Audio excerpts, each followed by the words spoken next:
Good afternoon. The Annapolis City Transportation Committee is about to begin. Call to order. I would like to have a roll call. To my left, Alderwoman Rhonda Pindell Charles. Here. Alderman Savage, present. Present. Alderman Savage, present.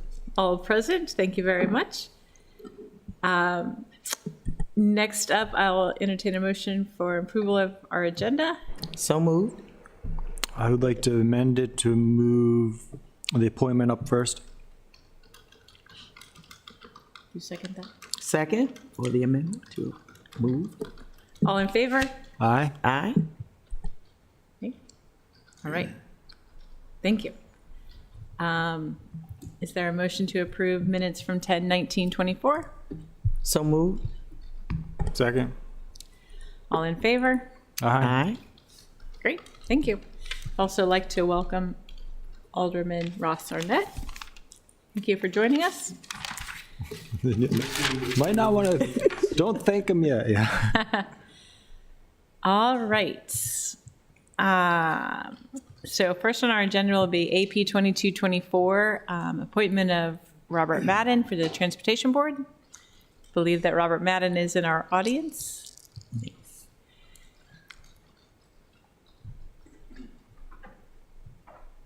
Welcome. Into one of these. Yep. Yes. You'll just have to hit the push button in the center so that the bright green light comes on. If you can state your name and address for us, please. Yes, my name is Robert Madden, and I live in 11 College Avenue in Annapolis, Maryland. Thank you. Thanks very much for coming. Thank you. Can you give us a brief overview of why you are interested in the Transportation Board? Yes, it actually happened through Kurt and the head of the Transportation Board, and also one of the members who is named Beth Dozel. And they both said, listen, there's openings on the Transportation Board, and we need some different views. Why don't you come on the board and you know, help us out? So I said, okay, well, that's what I did.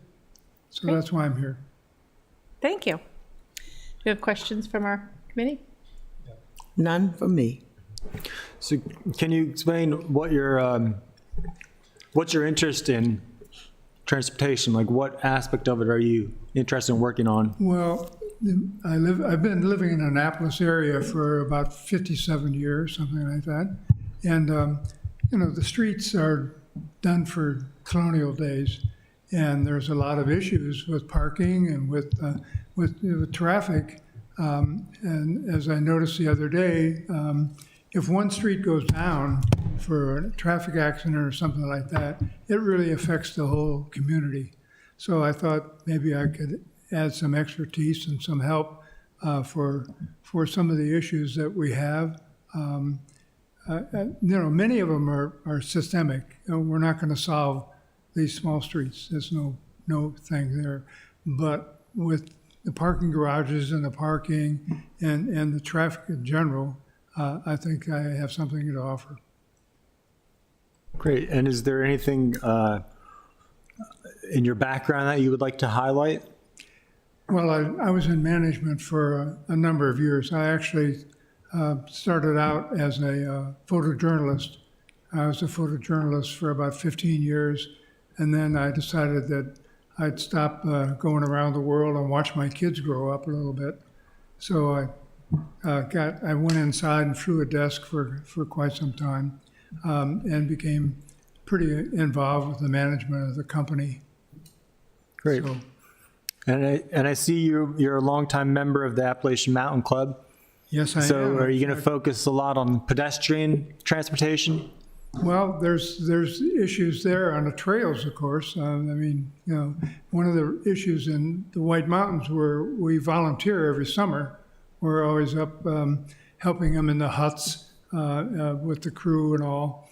And we see so many people on the trails that the trails are now better to be hiked in the wintertime than they are in the summertime, because in the summertime, all of the soil is all dissipated and you're climbing rocks. Yeah. And so it's probably one of the toughest areas in the world to climb. My partner and I climb all over the world.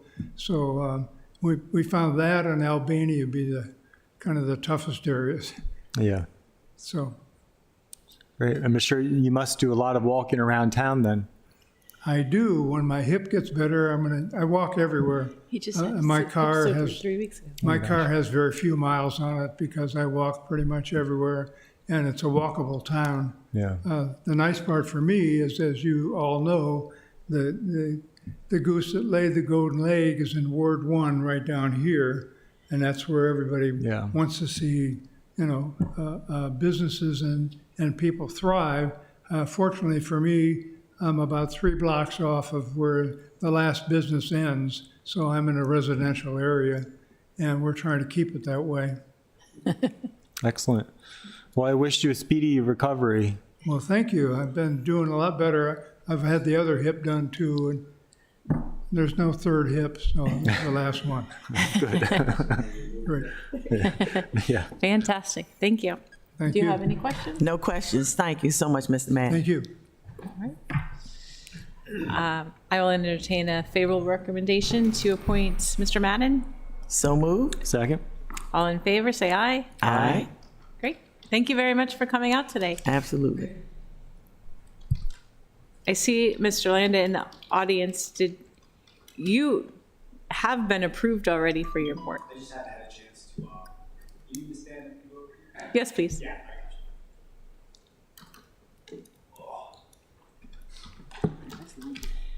State your name and address for us, please. Hi, my name is Forrest Londa, and I live at 145 Quiet Waters Place in Annapolis, Maryland. And no, yes, I've been approved. I haven't had a chance to have my swearing in yet. I work 2 jobs right now. I work at McGarvey's, and I'm also part-time at the Severn School up in Severna Park in their communications department. So just finding free time these days is really tough for me. But I know I need to get it done, so I can endeavor to do that when we get done today. Reach out to, who do I need to reach out to again? I know I have the email, but. Is it Rocio? Rocio would be the Rocio. person to reach out Solid. to. I'll reach and- out to them and I'll get it taken care of. Do you need me to leave now or? You're fine. No, no. That was a You're joke. fine. I'm being sarcastic. I'm sorry. No, you're fine. And perhaps maybe we can get you and Mr. Madden sworn in together Perfect. in the Okay. coming weeks. Okay. no Thank you very problem. much for No coming problem. today. Of course. Thank y'all. Thank you. Oh, did you enjoy your wings and fries last night? Or what? Did you enjoy your wings and fries last night? Yes, thank you. You guys.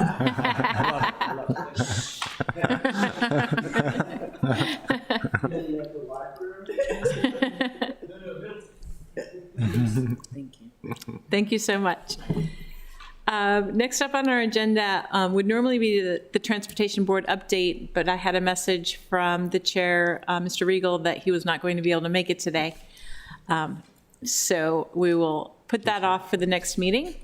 So next up, I'd like to invite up Marcus Moore for the Director of Transportation for the Transportation Department update. What's she whispering? Welcome. Yeah, well, good afternoon, Madam Chair and Alderwoman Pindell Charles and Alderman Savage and Arnett. Marcus Moore, Director of Transportation and Parking. I just want to give you a little bit of update. We have some information to share with you with our TDP partners. But once again this year, our holiday program will begin the Friday after Thanksgiving, which is November 29th, through and including New Year's Day. So parking will be free, limited, but an hour in Hillman, 2 hours free at metered spaces using the Park Mobile app. And you can add up, users can extend their parking time at the regular rates as needed. For those that don't have smartphones, there's a number I can give you now, and also check on our website, and they can provide the requested information to get their 2 hours free by calling into Park Mobile. The Park Shop and Dine program that we have during the holidays will also be in effect, where visitors can receive their 2 hours of free parking by shopping or dining at one of the participating businesses and obtaining the validation coupons. There's a full list of participating businesses that's available on our website. It does change, usually grows each year with a few more people adding on. One of the ordinances that you voted on, 016-24, which is the annual permits, I think that'll be going effect once the mayor signs it in the next couple of weeks, clearly before December 1, we hope.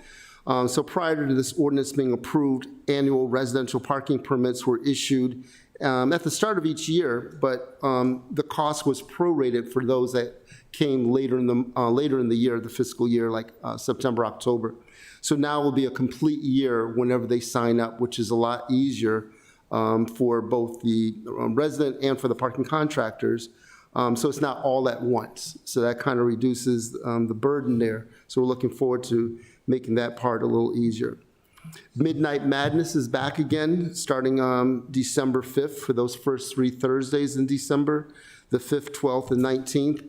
So beginning around 4 o'clock, visitors can park for $5 at Knighton in Park Place Garage, and of course, take our free Magenta shuttle to the downtown area for shopping and dining pleasures. The shuttle will operate on those 3 Thursdays until 12:30 a.m., where normally it just goes until 11 o'clock. Our ridership with our microtransit service continues to grow. Last month, we carried over 2,300 people in the microtransit, which compares to about a little less than 2,200 in October of 2023, which was the combined purple and orange together. So that represents roughly 10% of growth over the last year. So we're looking at other opportunities with our partners with microtransit, IT Curves, to do a little bit more of what we're doing. Remembering this is just a pilot and we've only been at it about 120 days. So we're pretty excited about where we are and what we're doing. I'd like to talk a little bit about who we're bringing up, dealing with our transit development plan. You've heard about the TDP per your request of last month. So I'd like to introduce, I'm going to call up Dan Dalton and Sarah Marcus, Latchkey. before you do that, Yes. I have a couple questions for you. Okay. Sorry. Up, down, up, down. If we could go back really quickly to the coupons you talked about in Park, Shop, and Dine. Yes. How is it for a resident or a visitor for Park, Shop, and Dine? They basically have to know which garage they're going to, correct, or where they parked, because there's a different. Yeah, the Park, Shop, and Dine will be validated by the business or, the businesses that they would go to.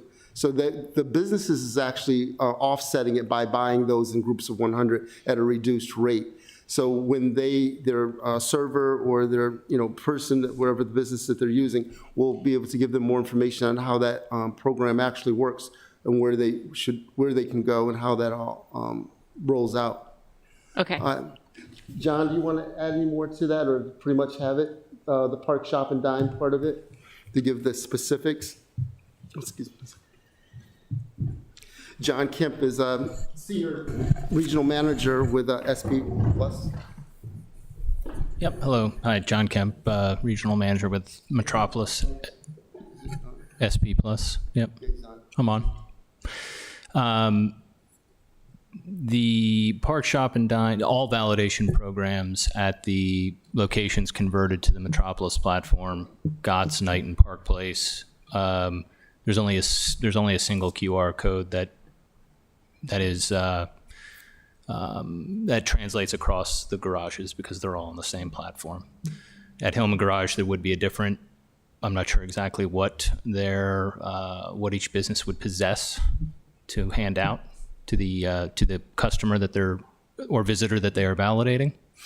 But in the case of the metropolized locations, for lack of a better term, there'll be a QR at that business. That person will be able to scan it irrespective of where they've parked, and it'll apply. Okay. But they will have to know whether they're parking at Metropolis Business or Hillman. Sure. And But if they're even able to describe it to the restaurant as an example, I mean, they don't necessarily have to know the name. They just kind of have to point, right? right. And have we been able to communicate that to the restaurants, that it's important that they're. Yeah, all the validation, all validating entities have been.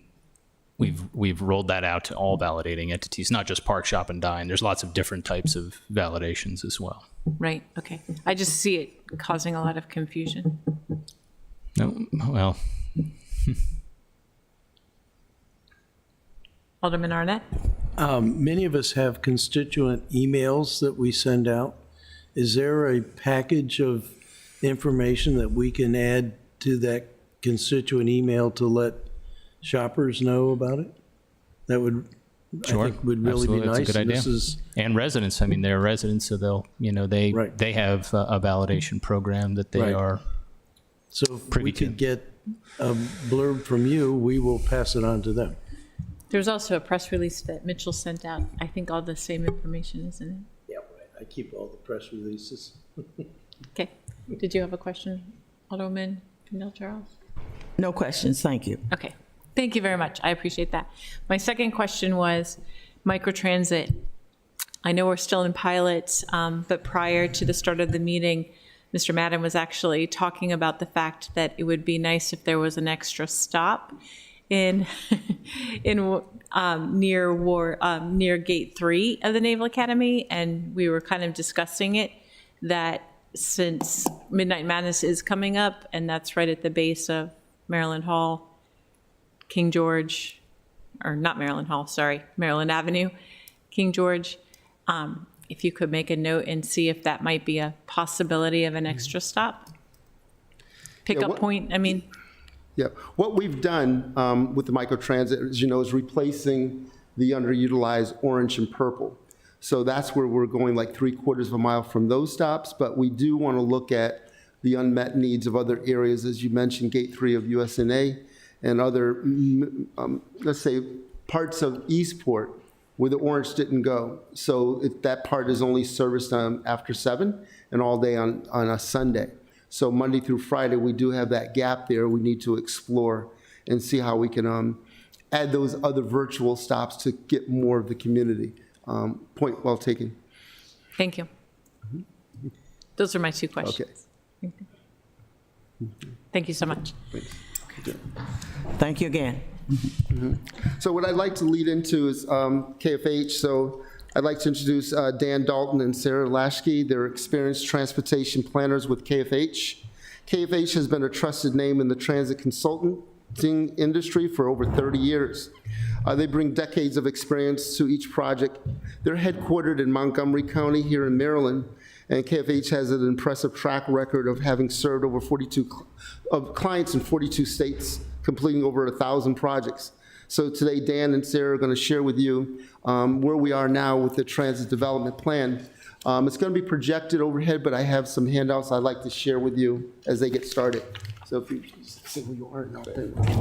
Good afternoon, Dan Dalton, the KFH Group, and thank you, Mr. Moore, for that introduction then, too. As Mr. Moore mentioned, we're a firm based here in Maryland. We work nationally, but we have completed transit development plans for each of the jurisdictions in Maryland multiple times since our formation in 1995. We're a firm of about 25 people that focus strictly on community. Please turn your mic on, sir. public transit. I'm sorry, yeah, you're not on. And you Sorry. can pull that other mic off of the podium if you want. Just reintroduce yourself for the record. Sorry about that. And that was my best statement I probably could have made today. I'm sorry. No, forget it. No, good afternoon. Dan Dalton with the KFH Group. I appreciate Mr. Moore making that introduction of our firm. Again, we're a firm of about 25 people focused strictly on public transit and community transportation. We're based here in Maryland, but we work nationally. But we've completed transit development plans for Annapolis multiple times for every jurisdiction actually within Maryland also then too. But we appreciate the opportunity to come here today and provide just kind of a brief overview of the transit planning process. Alderwoman O'Neill, it's great to see you again, actually as part of our outreach that we'll talk about. We actually were at the Morris Bloom Center, I think, at the same time. Yes. One day, a couple months ago then too, so. Thank you. And then I'm Sarah Lasky from the KFH Group. Just want to make sure I introduce myself. Yeah, because Dan will forget to actually introduce Sarah, so we appreciate that. So a little bit of background on the transit planning process then too. This is a short range plan, typically a 5-year plan, looking at transit services, obviously specifically here for the city of Annapolis. The last plan was completed in 2019. This planning effort is an opportunity to kind of obviously assess existing services, kind of look at the local services and performance measures, those type of things, but also obviously importantly to look at unmet needs and look at areas that are either being underserved or not served at all then too. Again, as I mentioned, kind of a short-range 5-year plan, which I personally like working on these kind of plans because there's much more of an impact actually on a short-range plan. I mean, I'm glad that we do transportation plans that are much more long-term, but this is a short-range 5-year plan then too. Importantly, this then serves as a kind of the roadmap for the city then, looking forward to future improvements to services then too.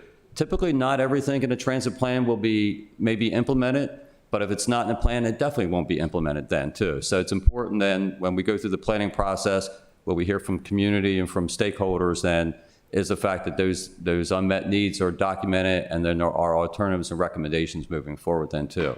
And lastly, important is this is actually the state, Maryland MDOT MTA, actually uses this plan as the basis for funding applications that the city and every jurisdiction in Maryland submits to the state for federal and state funding. So it's actually obviously an important tool then from the state and the consideration of then what needs are then located locally, but are actually going to be supported by federal or state funds then too. This just gives kind of a graphic of the overall planning process. Obviously, we're looking at existing conditions and looking at the current services then. Community outreach has been an integral part of any transit planning effort, and we'll talk in a minute about the efforts that have been going on here in Annapolis then too.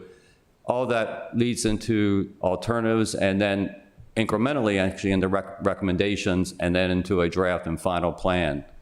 We're kind of, right now, we're in a phase where we've conducted the existing service review, we've conducted a good bit of outreach, and then we're looking at alternatives. This evening, actually, we're meeting with the advisory group for the TDP. So there's some things that we're going to talk to them about tonight that we haven't broached to them yet. So that's why I'm being a little bit vague in some of the details providing today, because we want to make sure we're talking to them.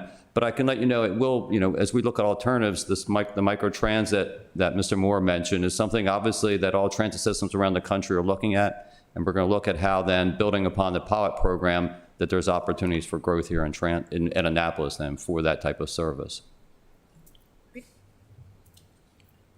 I mentioned actually the community outreach and public participation. As I mentioned also, there's an advisory committee that's providing guidance throughout the process and working with them and receiving their input. I think they were approved and nominated through the mayor's office. So this is an important committee that's been giving us input throughout the process. We also conducted a rider survey. Who best can give us input from the people who are actually using the services each day? And so there was a rider survey that's been conducted. Then there's a broader community survey, Alderwoman O'Neill, that may have been what I mentioned when we were meeting at the Morris Bloom Center and trying to promote that, where we're trying to get input from the community, both from transit riders, but also from people, that don't use transit on a regular basis. And Sarah, in a few minutes, is actually going to provide a kind of a brief overview of some of the things that we heard through that survey. Stakeholder interviews, we've actually had some one-on-one interviews that obtained input from key stakeholders in the Annapolis area. And then operationally, again, drivers and people on the front lines, who else would know more about the needs in the community than people on the front line? And so we actually have received that input from working with Mr. Moore, and Annapolis Transit received that input. And then lastly, there's a project website that's been used primarily to use as a tool working with the advisory committee, but it also was used then for the community survey to help promote that then too.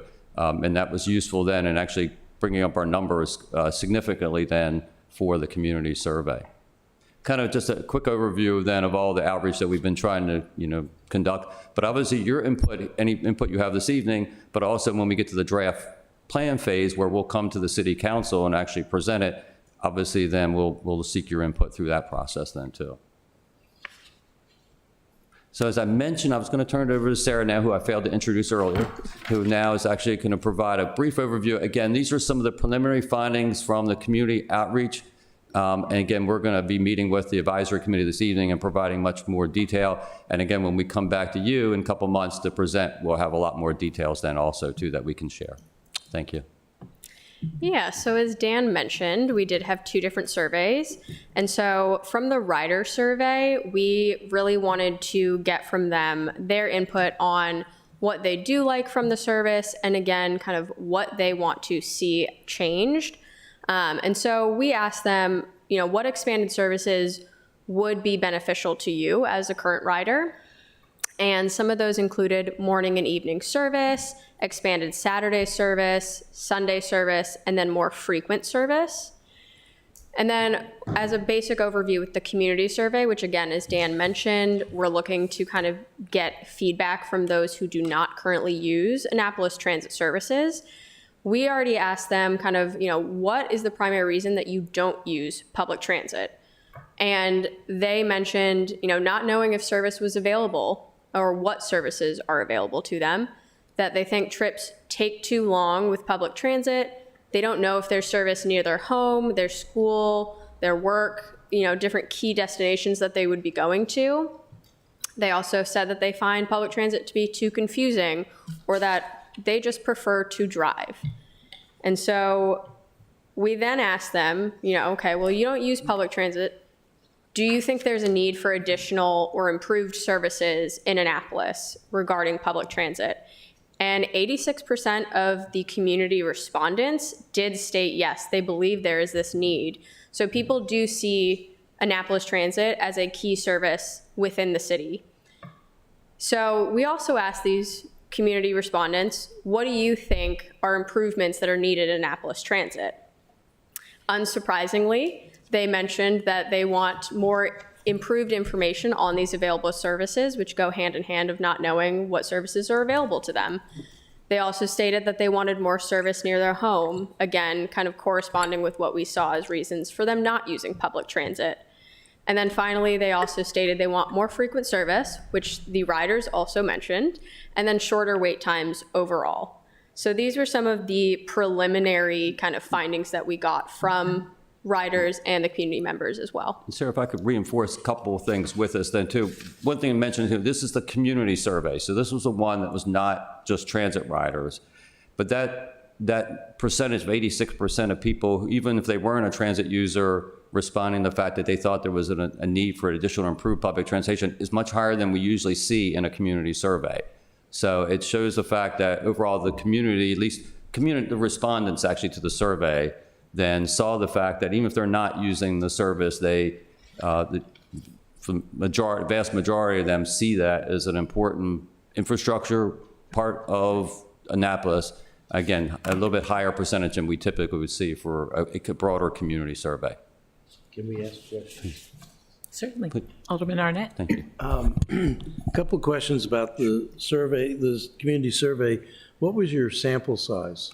And one thing I should mention, this is not meant to be a statistically valid type of survey. This is one of the steps that we use, and as I showed, there was many other areas that we received, because I think our final count was about 132. Yeah, 132. So, right. So it's not a huge survey process, and at the outset, we're not looking to be, again, we're transit planners, not statisticians. We do actually work with some of our planning efforts that we do have to meet that validity, but that's not what we're shooting for here. What we're looking for is the input overall that we take into account with, again, I guess an entirety of all the outreach process from the advisory committee, the rider surveys, input from the other community members then too. But it's important information too. Do you have information about the characteristics of the responders? So we do. There's we ask information on. We ask age, income, job status or employment status, I should say. We ask them where they live, multitude of characteristics to try to gauge some type of background on who is responding to the survey. Again, it is anonymous, so we don't match up their answers to the demographics of the person, but we get an overall view of them. Is that survey information something we can see? Sure. Definitely. It was a public document, and it'll be part of actually the draft plan then too, that you'll see the tool that we use. One thing we should mention too is the fact that, as Sarah mentioned, for the community survey and also for the rider survey, we do ask for basic information on people. And usually the contrast and for most transit planning efforts, and what we saw here is the community survey, typically the income level is higher. And then maybe for the transit riders, that income level may be lower then. And some of those factors. So again, we're trying to get kind of an overview of kind of a profile of who's completing the community survey and who is actually completing the rider survey then too. But again, we're looking at this as for this one in particular question is, getting the idea about the support for public transit for from the broader community then. Yeah, I did survey work as a professional, and I'm looking at this page and thinking about the sample size, but also the cost. I mean, of course, they want everything, and then the question is, will they still use it? But it would be interesting to sort of get a qualitative understanding of who, because the survey is volunteer, right? So Very much so. who was actually responding. If it's all like young people or bicycle riders, we would know something about it. If it's all old people like me, that's a whole nother kind of profile that could tell you something about the respondents. The actual draft plan, when that's presented to the council, will have an extensive section just on the outreach process. There's a lot more, we could actually present it, numerous more slides related to the outreach efforts, and particularly to the survey results then too. So, and when we come back for that presentation, we can, highlight some more of those aspects then too that are important. So, Thank you. so from a next step standpoint then too is, and again, we've been a little bit brief in our in the outreach efforts then too, because we're actually presenting the final results to the advisory committee this evening, where we'll actually go into a lot more detail. But again, we'd love to be, as needed, to follow up with more information even before we come to present the draft plan to the council. Right now, again, working with the advisory committee, this is where we're going to be working to develop the alternatives, and that will lead in the recommendations. We've obviously working with Mr. Moore and Annapolis Transit staff in the development of those. But again, we'll have a discussion tonight with the committee then. I'm sorry, I keep teasing that committee meeting tonight. I'm sorry that we don't have as much information we can share here, but we'll look forward to providing that in the future then too. Eventually, again, we'll have a draft plan that I've mentioned several times that will combine the alternatives. We'll actually have a proposed and conceptual budget then for the future and related to funding. Obviously, there may be improvement recommendations that for service expansions, but then there'll have to be some idea about how those would be paid for then too. So there'll be some projections actually in the plan. And then the final plan will be presented here to the council, obviously to our advisory committee, and any other presentations that the city feels is appropriate for us, leading to the point of actually adoption of the plan. MDOT, MTA is looking for, the process is locally driven, but they're asking there should be some sort of adoption or approval process then too. Typically here, it's obviously been through the city council. So, Great. Again, that's months of work and a couple more months to come, and about a 15, 20-minute presentation. Some great questions already, but we'd be willing to answer any questions that we can here. Sure, thank you. Thank Do you. you have an idea of timeline, or Marcus, as far as when that final draft plan? We do. We'll work with the advisory committee, but it looks like right now in January, we'll have a draft plan ready for their review. And Mr. Moore and I have already talked about the fact that maybe February or March would be the presentation to the council. Great, so it'll be before our FY26 budget season? Well, we talked about the fact how this plan fits in with the application, and so we obviously want to make sure it ties in with that application then to the state. So Great. that'd be perfect. Thank you. Alderman Savage? Thank you, Madam Chair. And first of all, thank you for attending the meeting and getting our feedback. I think this is a great time to do it, considering you haven't, finalized your recommendations yet. Sure. So I do think this is a good time to do it in the process. So I just wanted to take a few minutes here until the chair tells me I have to stop talking. 5 minutes. But we have, so I want to go over pull out some of the interesting stats, and I have a couple comments. So I reviewed all three of the technical memos. Great. So there's some things I think that are just good to get out there, but also some questions I had on that. And then lastly, second, after that, I just wanted to relate to you some priorities from my perspective from my alderman from my ward. and beyond as far as just general city experience. And the third thing is just I have a little bit of information I want to present on some historical transit patterns in Annapolis. So first of all, with a couple of my comments, let's see. So one of the interesting things I pulled from the report, I was looking at the overall modality mix in Annapolis, and it looks like per your data, about 72% of residents commuted by car, 5% took public transportation, and about 4.5% walked. And I think as you stated in the report, which is interesting. Nobody takes bicycles. Well, bicycles, well, that's part of my question, because that was grouped in with, I think, like a miscellaneous.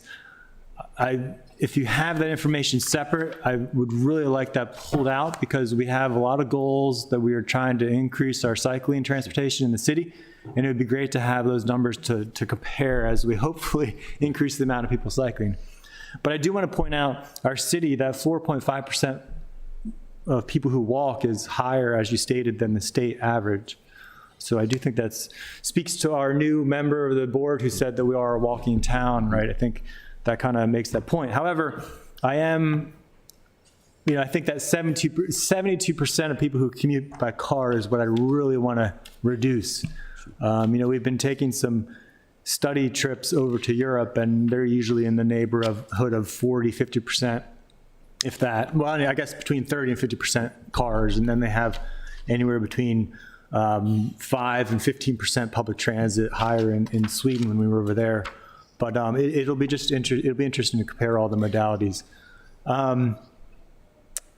Another question I have, and this might be for Director Moore as well, but what kind of coordination have you done or will you do with the county, with the TDP? Yeah, it's a good question. KFH has also worked with the county to do their TDP. I believe they just finished up in the summer. So there is a coordinated effort with my counterpart, Sam Sneed, and how it works in with all of ours. So having ours going right behind, Sarah and Dan have a good understanding of where they are and what we need to do to be good neighbors. But you can talk a little bit deeper into that, I think.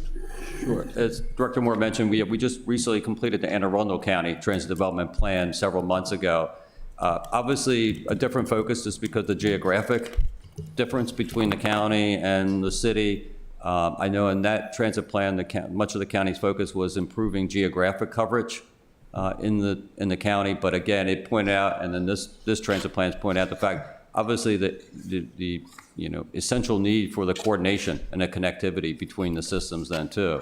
One thing that's come up in our discussions with the Public Advisory Committee for this plan has been the fact of serving areas that are outside the city limits, but where city residents need to go. So through the alternatives, that's one thing we'll be looking at, is how these services, potentially new services, can complement but not compete with what the county's operating then too. And so that's the balance the next couple months that we'll be looking at to try to figure that out. There's always going to be that need for connectivity, for coordination between the city and county, and obviously that essential part of that then too from that standpoint. But what we're hopefully from a planning standpoint will leave the foundation for improved connectivity and improved coordination then too. Yeah. So.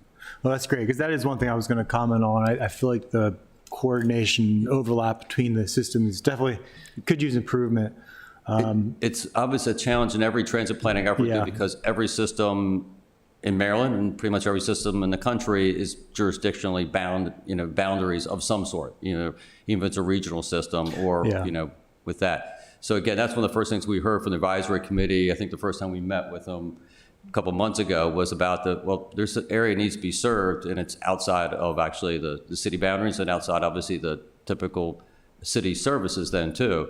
But we're trying to find that balance then between that, and hopefully again set up a planning effort that helps that factors into that coordination and connectivity then too. Yeah, because I think to really have a successful system, there has to be connection to the county and the state transportation systems, right? Because right now, as I've said before, we are in many ways isolated. We can't even get from Annapolis to the New Carrollton metro station without a car. We can't get to okay, we can get to BWI, but it takes about an hour and a half as opposed to a half-hour drive.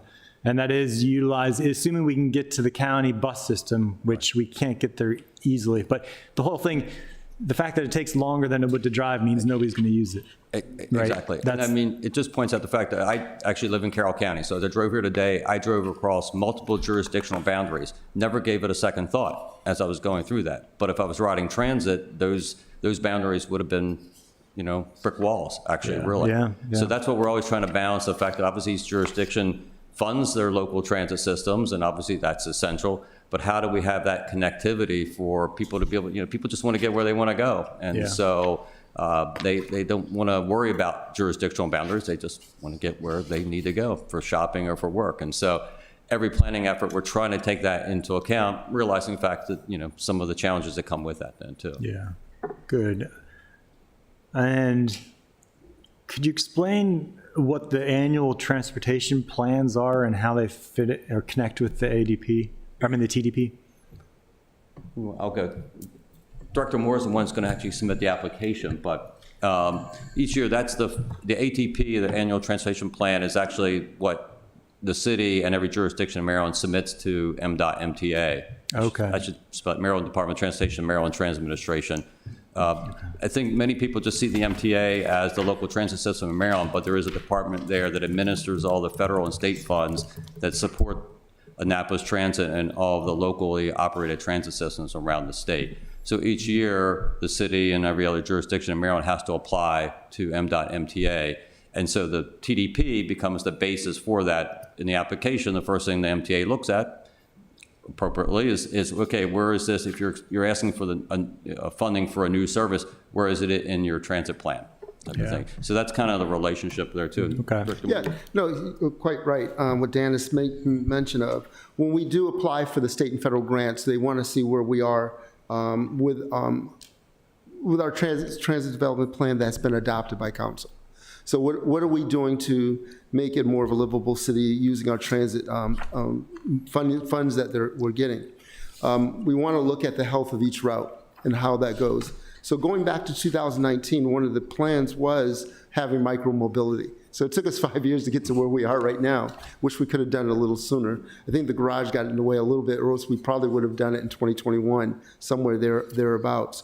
But each year when we're applying for these grants, they're going to take a hard look at what we're doing with the monies that we're given and how we're making the strength of the community, those unmet needs, or how we're really looking at the routes that we have, like the orange and the purple. They were looked at strong 5 years ago, and the recommendation was not to have the orange. What we could do for the reroutes. Because when you have something that has a headway of more than 30 minutes, it's really hard. And as you made mention of going to, let's say Arundel Mills or the airport or wherever else north of here, if it's going to take you, 2 to 3 times as long to drive, the bus, public transportation is no longer that option unless there's no other option. We want to make these options even for our local citizens here, that it's a viable option that we can do it best. So even when we look at just the micro-transit, even though we're only up about 10% from last year, there is a big savings because we're not just running to be running. So there's a savings in the wear and tear usability of our vehicles that they'll last longer. So we're also covering the same territory, but carrying more people without burning as much fuel or wear and tear tires and all that kind of stuff there. So it is a process that we made mention of that each year when we look at this, that we can make the strength of public transportation a little bit healthier than what it was. Good. And so a couple of questions. You mentioned one of the challenges being the different fare structures in the different jurisdictions versus county versus city versus state. So are you going to be having recommendations as far as how to have a unified fare system? Not necessarily cost, but at least the way you pay for it. Both of us will take a stab at it. One of the other commissions that I'm on is newly formed from last 2 meetings ago. There's a newly formed BRTC, which is the Baltimore Regional Transit Commission. And one of the subparts of it is looking at connectivity with how the fare structure is. So even before COVID, when all the other systems that were actually charging, let's look at Frederick County or Anne Arundel County. But the bigger one of our area is MTA. And I think we talked about a little bit going in the past, that they can buy a daily or weekly or greater and coming into our city, and you can still continue your journey on our buses from downtown to the neighborhoods or to the mall. But there's no reciprocating agreement that allow our daily, weekly, or monthly to go the other way on MTA to go to Baltimore.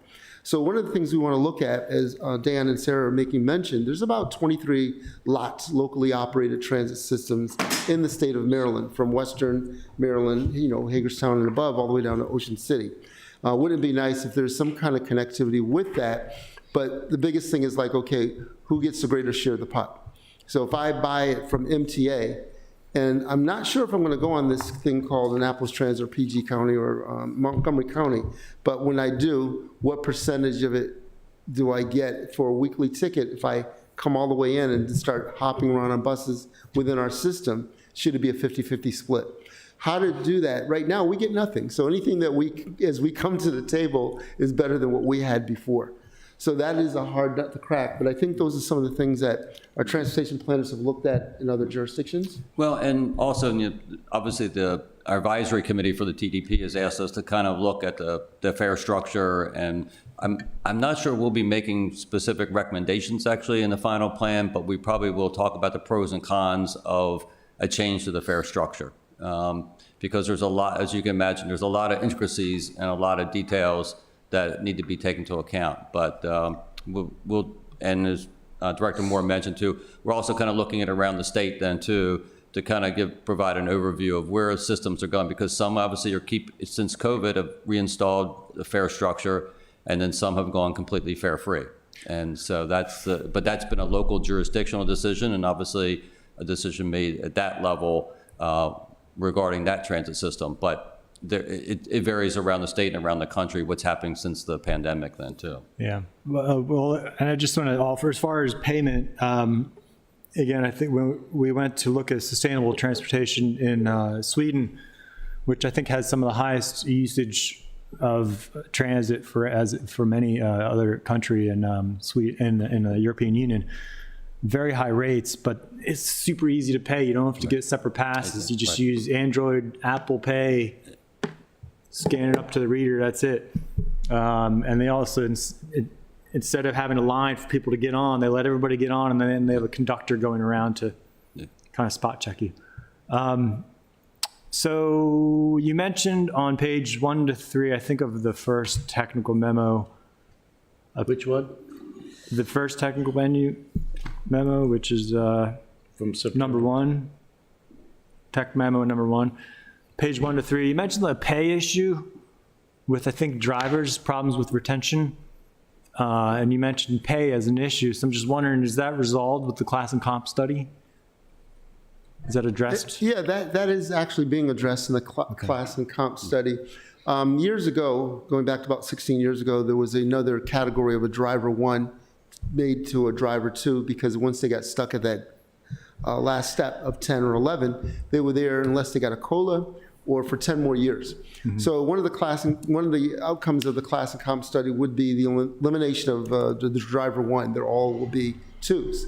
And it also dealing with the living wage. So that is all being addressed with the HR class and comp study early next year, still within this fiscal year. After someone's been here 3 or 4 years, they generally stay. It's the ones that are part-time or a year or 2, because sometimes the school bus can be looking a lot more advantageous, because even though they're not getting benefits, a little bit more per hour, even though it's seasonal, I'm going to get, a couple weeks off at Christmas, Thanksgiving, and over the summer. But after that 2nd or 3rd year, they're staying. And we've been finding that more and more. But one of the things too, at the start of the COVID, when everybody was having problems getting drivers, we were able to write a justification to HR to bring someone in at a step 4 versus step 1. Yeah. So remembering the old steps of what was the value of a 1, 2, 3, or 4, it could be as much as $4 per hour versus where they were coming in at a 1. that helped out tremendously with my superintendent, myself, hiring. So we've been getting a more stable workforce then, and this will just help out quite a bit more. Okay, good. And also on page 1-4, you had a good list of things. It's under Annapolis Ahead 2040 Comprehensive Plan. I don't know if these all came from the comp plan, but they sound like a good list of performance standards, and I'm wondering if you've thought about incorporating them into your department performance standards. Like they list things like shifting the mix of mobility investments towards public transit micromobility, establishing some new transportation policies, building bicycle infrastructure. I don't know if these came from you or planning and zoning. I'd have to take a closer look Okay. at that again for the one. I think in that tech memo, what we try to do is, at the beginning of the project, we're looking at actually other planning efforts then too. Okay. Recognizing the transit development plan is not happening in a vacuum. And so we want to take into account other plans. And so if that's from, I'm sorry, I don't have a copy of the tech memo in front of me, but if that's from the comprehensive plan for the county or for the city, that's the things we're looking at. We're also, it's been a while since we've done that review, Sarah, but that would actually be that section of that document is where we're just kind of do a brief overview of other planning efforts that potentially could impact transit. Okay. So. All right. So moving on to technical memo 2A. This is page 2A-3. You have a density map, which is a density of population density, so number of people per square mile. And I'm wondering, I'd like to see this dig into more detail, because on the top end, you go from 0 to 2,000 plus. But what I really want to know, because when I take our square miles and the population, which is 4,000 people, and I think 7 point some square miles, our population density is actually 5,000, around 5,000 people per square mile. That's important information, because as I'm going to do, I'm pushing for fixed route rail. And in order to have that be a feasible option, based on the research I've done, the threshold is usually around 3,000 people is your minimum density for a viable system, fixed route system. If we have a density of 5,000, that's a really important data to know, because that means we can indeed have a viable system. Because I've been told over the years that, we just don't have the density, but it seems like we do. But the thing with this map is, I can't tell, you just have 2,000 plus. So if you can draw out the data so we can see increments between 2,000, 5,000 plus, whatever it is, it'd be really good to have that data. We could provide that in the transit plan, or we could provide that separately for you, if that would help out. That'd be great, Because yeah. Obviously, we have all the mapping, we have the analysis. I think the 2,000, Sarah can help me out, is typically because of the support for fixed route transit. That's fixed route bus service. That's kind of the threshold then from that standpoint. So I think that's why we, Okay. but we all that data. This is why I have smart young people that I get a chance to work with who can pull these numbers out and provide all the maps that we need then to any of the analysis we could provide. And thank you for the analysis in there is really interesting, because you have, if my colleagues haven't taken a look yet, concentrations of senior density, of disabled population. And I will point out that my ward has a high density, obviously, as Director Moore knows, of seniors, but also I didn't realize of disabled. And, I've been pushing the director for a while on getting transit down Edgewood Road, and that just kind of leads credence that there are a lot of populations there who have, because I think the data you look at is, I forget if they have one or less cars, I think. People, something like that. But in any case, thank you for that data. I also found interesting data on page 2A-20, talks about commuting destination. But the data you offered showed 72% of the people say they're commuting to Annapolis or the county. It's just to the county. I don't know if you have, that chart in particular did not call out how many people have destinations within Annapolis. I kind of pulled that out for another chart because you said elsewhere that, let's see, 72% said they're 30% of residents commuting within an immediate vicinity of Annapolis. Yeah, I think I ended up pulling out that data to said about 30% are commuting to Annapolis and 42% in the county. But it'd be good to have that separation between city and county so we know, because the county, it could be someone going up to Glen Burnie, right, commuting, but I think it's important to know if they're within our transit range, right? If they're within Parole, you had Annapolis Neck, which I think should be grouped into our service area too. What else did you have on there? A couple others, I think that should be in that, but it'd be good to get that separated out. And One more minute. One more minute. do you want to take a break? I can send you some of these others separately, but I do want to get into overall goals, because I think now is the opportune time to bring these up with you. Things that, from my perspective, I'd like taking a look at with the next stage. One is for our transit system itself, really figure out who are we looking to serve? Are we looking to serve commuters? Are we looking to, because that's pretty much what it looks like it's serving these days, or tourists, which I guess the circulator serves a lot of time, both, or is it non-commuting residents, right? Because for me as a resident, I've had a lot of requests. People can't get, and I've said this to the director before, can't get from where I live near the Giant downtown without taking a transfer. So there are different approaches, right? You can have the branched system, or you can have the system where it's circulatory around the city, and or a combination, right? But I just, my point is, I just feel like it's not always the most convenient system to have for non-commuting residents, right? Who just want to get downtown for activities or food. And one of my top goals is electrification and sustainability. So I'm hoping you can flesh that out, because at some point in time, I'll be introducing a goal for my colleagues as far as making a transition. Again, Sweden has already they have 100% public transportation, renewable for their transportation. They're at about 70% renewable, clean for all transportation in the city of Stockholm. Same thing for Gothenburg. So they're way ahead of us, but I'd like to have a goal for us, at least starting with clean public transit, and electrification is a part of that, because I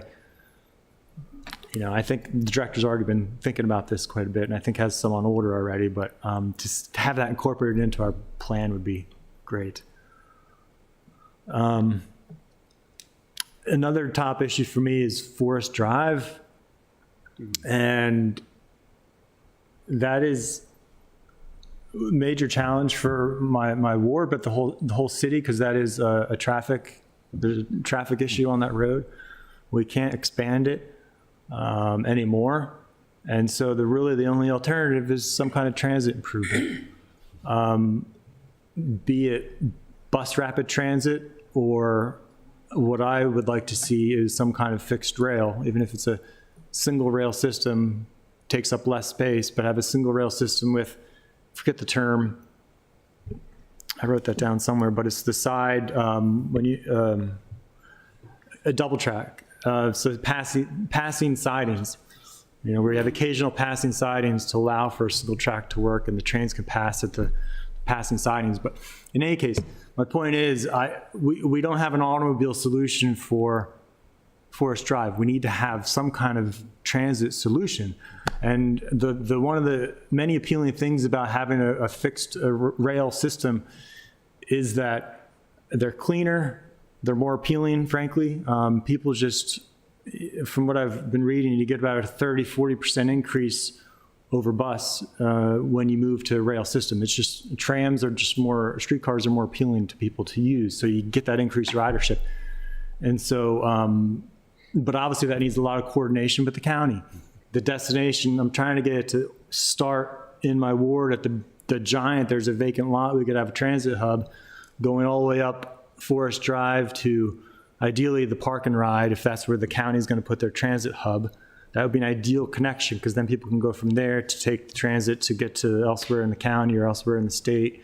But I would like to see that, at least some kind of groundwork laid in this plan, because one of the things, for my colleagues' sake, I'm going to be requesting is a feasibility study to look at that, such a system on Forest Drive and maybe even downtown like we used to have.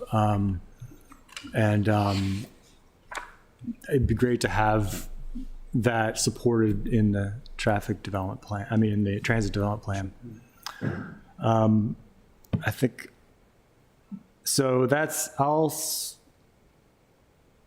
think I'll pretty much stop there. The other relation with the county is, I know the county was, when we spoke with Director Sneed, that he is looking at a bus connection to New Carrollton. And I told him I would bring that up, as I think there'd be interest with the city potentially cooperating with him on that, because I think that'd be of benefit to the city. And so those are my priorities. If I can I have another 2 minutes? Okay. There's, on that laptop, there's another slide, presentation. Do you happen to have access to it on there? I'll just go through this quick. It's just a bunch of pictures. Yeah, there you go. Thank you. So if you can make that a little larger, that is the, it's a map of, it's kind of hard to see on this. There you go. So that is a map from about 1910 of train systems coming into Annapolis. On the top, you've got the Bladen Street Station, which came from Baltimore. And then on the bottom left, you have West Street Station, which came down, was now Poplar Avenue, and then came onto West Street. And then you have that loop around College Ave, King George Street, Main Street, which is where they sometimes took trains, but they also took their streetcars. And it went down to a ferry stop there. Ferry in Annapolis. It was a ferry in Annapolis. So that is actually, they have pictures of the midshipmen getting off the ferry. But anyway, so if you go to the next slide, that's another map. You get the next one. Thank you. That shows you a picture of West Street and Cathedral, or what it looks like now on the left and what it looked like. It's the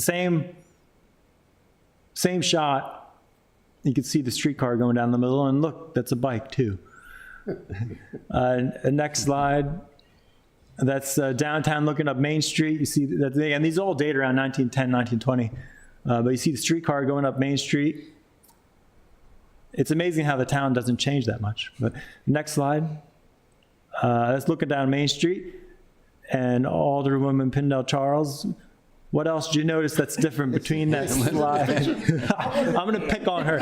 What do you see a big difference between the slide on the left and the right besides the streetcar? One way, maybe two way. I'm not sure. What do I like a lot? People walking. What else do I like a lot that's green?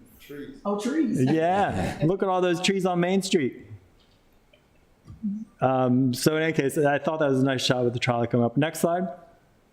And that's a shot of it going down past College Avenue. You see the old fountain there, still there. It's working in that one. It is working in that one. The next slide, this is the last slide. I thought that's a nice shot to end on. It's probably an old postcard, but a really cool shot of the trolley going down Main Street. So I bring that up too because my mind, I looked into this after the Sweden trip, but my mind was kind of blown away that not only did we have streetcars, it was a 100% electric system. They were advertised as electric, what did I say? It was electric flyer, electric something or other, electric express. You know, so sustainable. And frankly, what I'm trying to push for is us to look, you know, I think it's really fascinating. We move forward while at the same time honor our history and actually get more in line with where we were. So I think there's a lot of potential for us to get back to something a little closer to this. And that's kind of what I'm pushing for because I want to get less reliance on automobiles, which makes it better for everybody. So that's all I'm done. Thank you so much for your... Thank you. No, that was helpful to us that you've done all that research and we didn't have to. Well, we appreciate you that you read all the documents that we have so far. So we appreciate Yeah, they're very good information. Yeah. Any other questions, Alderman? No. Alderman Arnett?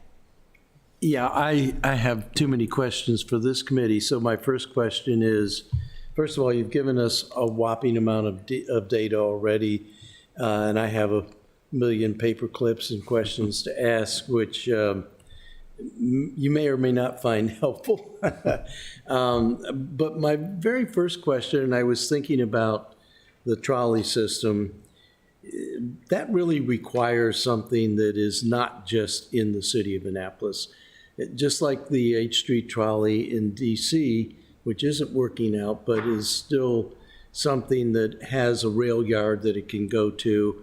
So it's not just the trolley, it's got to be where the trolley is stored, where it's repaired, all of those things, which says to me, and I know this is probably not a comfortable question, why in the world do we have an Annapolis transit system? Why don't we have a regional transit system? So many things. I think I saw an earlier report, 42% of the rides that originate in the city go outside of the city. It just screams to me that the economies of scale that we would get by having a regional system, and I don't even think Anne Arundel County is broad enough. Years ago, we almost had an arrangement with Howard County and Anne Arundel County and part of PG. I think we need the Great Triangle route with Route 50, Route 97, and Route 95, because that's where everybody's going. And, up 97, that's where all of the Anne Arundel County, the top 5 business locations and employment centers are up there at the airport in Fort Meade. And I'm looking at this thing in the third report on page 34, where I'm seeing people taking the 210 route from over on Kent Island. And I want to go from Kent Island to Washington. The 210 on Kent Island doesn't go there, but it looks like somehow right here at Annapolis, must be some sort of a multimodal exchange, so you can get from the 210 to the 220 and the 230. I mean, to me, that's really what we need to be thinking about in the economies of scale, particularly if we're going to get into something that is infrastructure intensive as rail, as opposed to bus. The city can't do it. We don't even have enough money in the fiscal 26 budget coming up to pay for what we have. So, to have these, I love it. I love the pictures of the old trolley cars. And the town I grew up in, Western New York, my mother could get on the trolley and go either to Rochester and Buffalo and go anywhere in the country by rail. I mean, until GM bought up all of the trolley lines and put them out of business so they could sell their buses. So, I mean, it's very romantic, but where do we find the economic base? And that's my other comment, and I've talked with you about this, Marcus. It seems to me that our transit is focusing on people who need transit as opposed to the people we want to transit, because it's a much bigger population that we're going to need using transit than just those people who need it. That's a small speck, and I don't think it'll ever be enough to really support a transit system. So, I mean, and that's why I was very interested in who was in your survey. If you surveyed me and asked me, when I go to Washington, D.C., do I drive to the restaurants? No, I park at my son's house and we Uber anywhere we want to go. Or I just went last weekend with another friend to New Carrollton, took the subway, transferred at Metro Center, went up to DuPont Circle and could walk to the restaurant there. So I was using that. I would begin to know how to use the buses, even though when I lived on Capitol Hill, I used to take the bus to work before there was a subway. So, but I think we really need to start thinking about a different focus for the transit population, not the people who need it, the people we need to use it in order to really increase the ridership and spread the economic base and start to get people inculcated into not getting in their car. If I could go to my doctor's appointment down on Mitchell Chance Road using public transportation, even if it's an hour longer, as long as I can plan that so that I don't get a $50 fine from my doctor for being late. You know, it's so much nicer. I have a concept that I brought, that I actually wrote up. I'll give it to you, Marcus, the bus train concept. I think we need to really be thinking about how AI can, no, I've got them right here. AI can transform transportation, where you get on the phone and you can charge it on your phone. You can get on your phone and you dial up your transportation requirement. The computer says, we'll have something by you at 6:45, and it'll take you to 14th and K in Washington, D.C. You know, that's the kind of world that I think AI and automated vehicles could really give us, and it would really be continental. I mean, you know, you get on your phone and you get to the transit mode through a system like this and go to Los Angeles. So I think there's a whole new vista of kinds of transportation possibilities that are right on the horizon. You know, Marcus, you would have the most exciting job in the city. You have the most demanding now, but I think the most exciting in that whole new AI world where we're using the connectivity with the phone. But anyway, I don't know what your availability is, but I would love to sit down and go through page by page as Alderman Savage started to do, because there's a billion questions that your data already raises up, and I think it's something that would really be good to sort through. Anyway, Thank I you. was shorter than Rob. For a change. Right, thank you. Are there any other questions? We appreciate you guys coming today and can't wait to hear what the final report is that you're giving tonight. I will not be there. Great. Thank you very much. And look forward to the future of the draft. Great. Thank you. Thank you. Is there anything else for the good of the order? I'll take a motion to adjourn. So moved. Second? All in favor, say aye. Aye. Aye. Aye. Meeting adjourned. All right.